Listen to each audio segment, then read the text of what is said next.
Macron, le massacre de 17 octobre 1961. Qu'a-t-il prévu?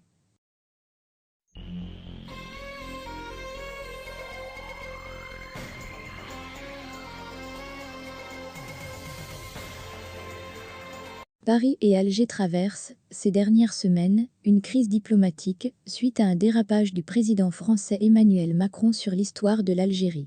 Alors que les tensions diplomatiques entre l'Algérie et la France sont à leur maximum, les deux pays s'apprêtent à commémorer le 60e triste anniversaire de massacre de 17 octobre 1961. Une date marquée par un crime contre l'humanité où plus de 200 manifestants pacifistes algériens sont tombés en martyrs à Paris. Contrairement aux années précédentes, cette année le président français commémore l'événement, demain samedi, en présidant une cérémonie au pied du pont de Bezons, à Paris, à quelques dizaines de mètres du bidonville de Nanterre d'où étaient partis un bon nombre de martyrs. Il s'agit d'une première. Aucun chef d'État français n'a commémoré cette date auparavant.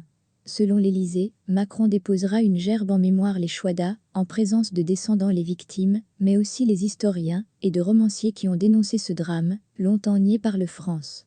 Selon la présidence française, Macron n'a pas prévu de discours, mais un texte sera diffusé à l'issue de la cérémonie.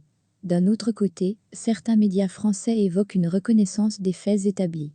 En réaction aux tensions diplomatiques croissantes entre Paris et Alger, Macron a prôné, le 5 octobre dernier dans un entretien avec France Inter, un apaisement dans les relations. Mon souhait, c'est qu'il y ait un apaisement, car j'estime que c'est mieux pour avancer.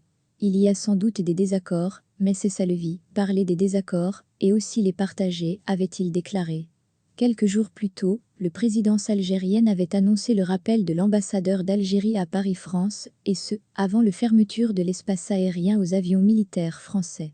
À noter que l'escalade diplomatique a été provoquée par le président français qui avait laissé entendre, lors d'une rencontre avec les Franco-Algériens, que l'Algérie n'existait pas avant l'indépendance.